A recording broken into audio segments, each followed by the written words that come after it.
Hello everybody and welcome to the Reds Army. This is where we talk about anything and everything about Manchester United. So, it's over. It's over for Man United. It's official. This is the terrible season we have ever had. We've never had a season like this before. And we are now in the bottom six. Now we are competing against the likes of Leicester and those other teams that are fighting for relegation. Wow. How did this happen? Why did the Giants suddenly fall this low? Well, there are so many reasons. I don't want to get into that in this video. So today we are going to focus more on that game. I called it out in my previous video when I said that Man United, we are going to lose this game. And the best results we could get was maybe a draw. But my friends who are watching this video, actually, the video that I talked about the match, were actually disappointed. They say that there is no way Man United was going to lose to Tottenham. But I still stood by my analysis. You know the reason why I stood by my analysis? Because of the goal difference. I mean, the two teams were very close to each other in the table. We have lost many games. We have drawn many games. We have won fewer games. Now, Tottenham they're not so different from Man United right now. We are struggling as they are struggling. We are in the same boat. But what really convinced me that Tottenham was going to win was their healthy goal difference. They have, I don't know, it was 11 or 12 plus positive goal difference. Man United, we are still in the negative. We are still in the negative, which means we have conceded more goals this season than Tottenham. And it also, for Tottenham's positive goal difference means that they have scored more goals than Man United this season. So their attack is well suited for the league. Now, I told my friend, if we are going to, the best result we could hope for was a 1-1 draw. Because there is no way Man United was going to score more than one goal against Tottenham. Well, I'm not saying that Tottenham is a better team. Both teams are struggling. It's clear. You could see that even in the game. You could see that the two teams were struggling. They squandered many chances. Many chances. The back fours of both teams were not up to the task. They were struggling. Our back three was just very slow. I mean, Maguire is an excellent player, but he's very slow. I mean, he needs to read the game. He needs to. He's not fast enough to stop some players. Okay, I think his positioning intuition isn't as sharp as a defender should have. Okay.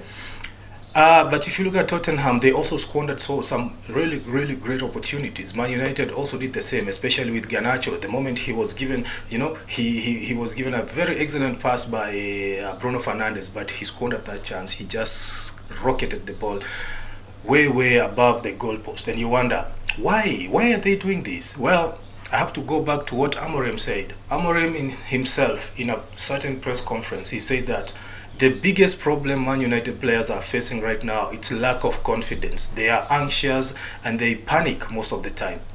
Now, this becomes a huge problem when they are playing a game of such magnitude, because a win over Tottenham meant that we would go up to 12 or even 11, depending on how other teams were going to perform. But that win was going to be a turning point for Man United to try and save the season, at least to get to the top 10. But right now it's impossible. We are 15th on the table.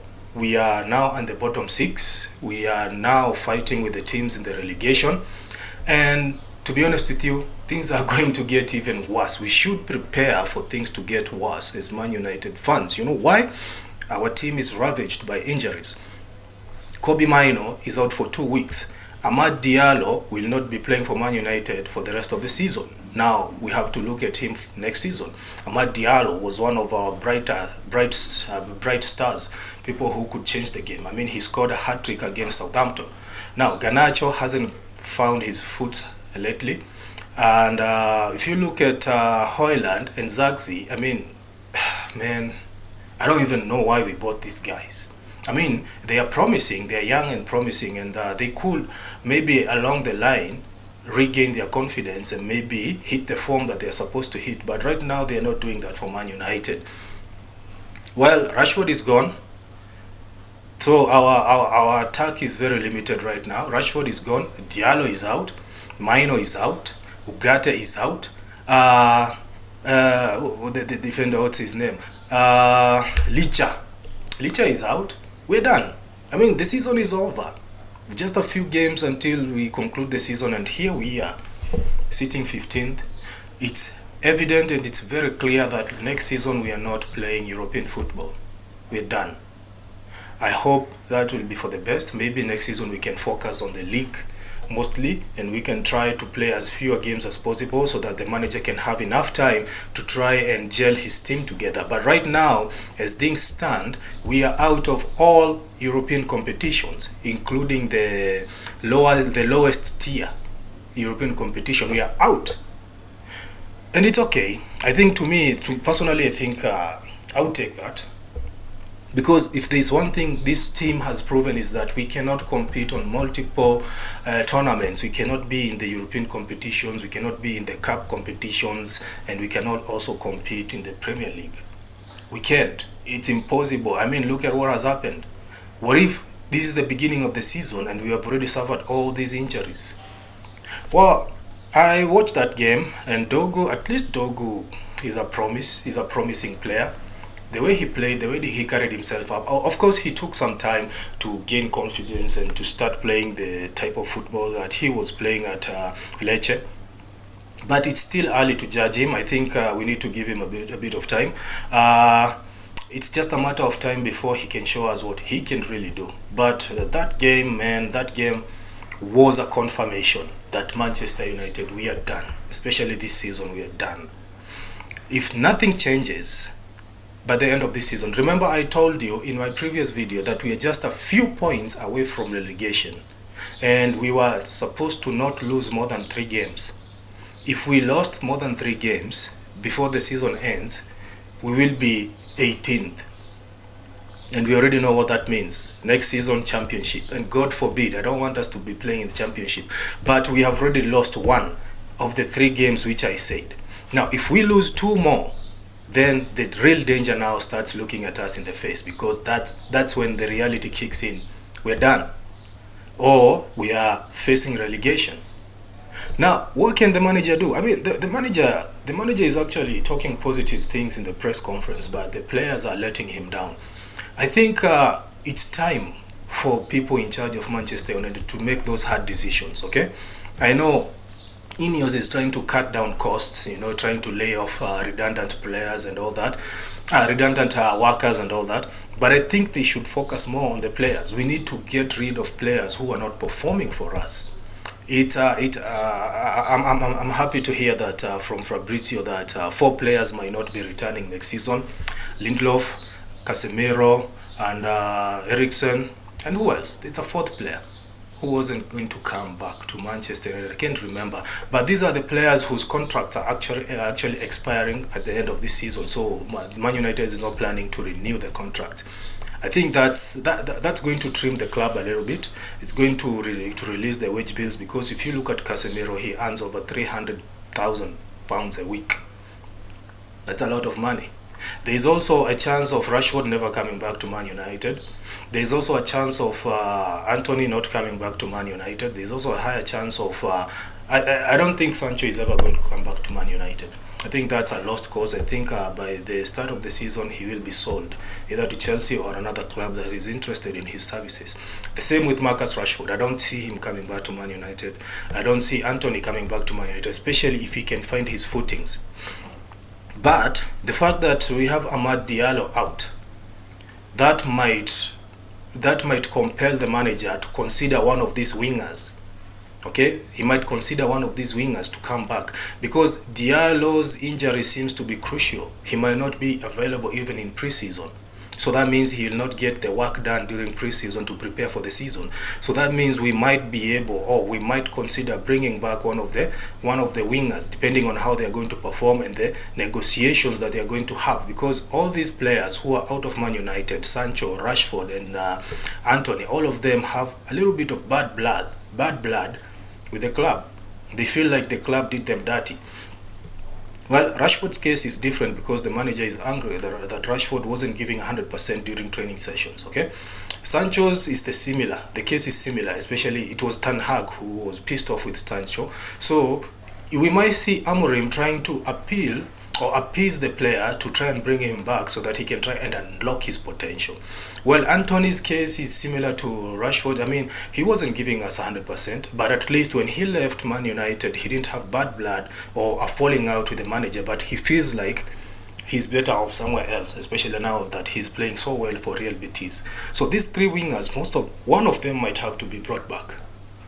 And my money, believe it or not, my money is on either Sancho or Anthony, because those are the two players who haven't fallen out with the manager. I don't see Amorim trying to appease Rashford to come back. But again, it will depend on how Rashford performs. If he performs exceptionally for Aston Villa, and maybe the two men decide to talk it out, he might come back to Man United, given that this guy grew up as a Man United fan. He's an academy graduate. The other two are not. Sancho and Anthony, these are people we bought. These are mercenaries. They came to the club after playing for other clubs. Rashford is a Man United through and through.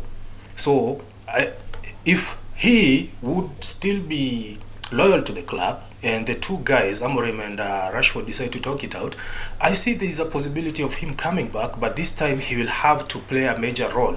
Like he will have to play. I know Rashford loves to play in the left wing. I know he loves to play there, but we have also seen him play as a striker. I think if Rashford hits his form, he regains his form, and he comes back and he wants to play as a striker. Right now we have very few limited options in that position. Højlund is not scoring goals the way he should be scoring goals like any other striker. Zaxi is not even scoring goals. I don't know how many goals he has for Man United, but I don't think he has reached 10 goals. So that tells you a lot about the type of strikers we have. These are people who cannot score goals. But if we can have a striker like Rashford or a winger like Rashford who is scoring frequently, and he comes to Man United, and then maybe somebody like Amad Diallo regains his form and he's back in the lineup, and we have somebody like Højlund and Zaxi who are not performing, there is no problem of Rashford stepping up and taking the number 9 role temporarily, of course, until we see if he can perform in that position consistently. Okay, but I believe that at the end of the season we need to sell Zaxi, we need to sell Højlund. Who else do we need to sell? Those two players are actually not giving us 100%. We need to keep Garnacho. Garnacho needs to stay at Man United. We need to sell Mason Mount. Mount should go. I mean, that guy he's so injury prone. He's not really the Mason Mount we saw at Chelsea. Who else do we need to sell in that midfield? Of course, we are going to release Casemiro and Eriksson. That's going to free some funds. And I think we should sell like 7-8 players. We should sell and release. Maybe sell 3 players and release 4 players. I can't remember the 4th player, I don't know why. But we need to release at least 7 players by the end of this season, so that next season we can bring in more players. We need a good striker. And here's the point. I've always said this. I've always told my friends that the moment Man United starts looking into South America for players, that's the moment we are going to find those gems that we are looking for. Okay? And I don't know what's happening, but I'm going to make another video after this about INEOS and why I think INEOS should be going out. And I will talk about the recruitment and the scouting department. Make sure you watch that video. But the moment we start looking for players in Central America or South America, I think that's the moment we'll start, discovering the type of players who can come in and change the games. Okay, like the Brazilian league, we have so many players there, good players, and they are cheaper. The only difference is that maybe they don't speak fluent English, so there'll be a language barrier there, a little bit of language barrier. So, but these players are cheap and they're very good. They're exceptionally good. I usually watch those matches whenever there are no Premier League games going on. So I usually watch Brazilian matches or sometimes Argentinian matches, and I can tell you, we have some very tactically gifted players there. And if you look at their value, it's around 20, 25, 30 million. And the highest is around 50 million. And here we are. We want to go and buy the likes of Zaxi. We want to go and buy the likes of Højlund for 70 million, hoping that they will come and turn the team around, turn things around for us, start scoring goals, but they have done nothing. So I think it's time now we take a chance on the South American market and see what can happen. If you look at the South American market, it has never failed us. Well, in the exception to Fred and Anthony and maybe Anderson. during Sir Alex Ferguson's time. Anderson was from Brazil, I think. But if you look at the South American market, it's very, very, very promising. We had Tevez coming from there. Okay, it's time we start looking into that. Maybe we can uncover some few gems here and there. But those are my thoughts. Let me know your thoughts. What do you think? What do you think really happened in this game? Who is to blame? Why is it that Man United squandered so many chances when we could have? This game was ours for the taking. All we needed to do was to step up. Of course, we don't have enough players. Most of them are still outside. They're still injured. But still, Tottenham were not giving us many troubles. We were also causing them more troubles, but we squandered our chances. Who do you think is to blame? Or why do you think that's the case? Why Man United could not win that game? Or we could not even score one goal? Why? Let me know your thoughts in the comment section. This is the end of the video. Kindly, if you are new here, kindly take a second to subscribe. I know I'm sorry for sounding like a broken record, but this means a lot to us. It's a new channel, as you can see. We're trying to reach as many people as possible. We want to know your thoughts. We want to hear many people's thoughts. That's why we are trying to build the community here. So take a second to subscribe, and I'll see you in the next video. Goodbye.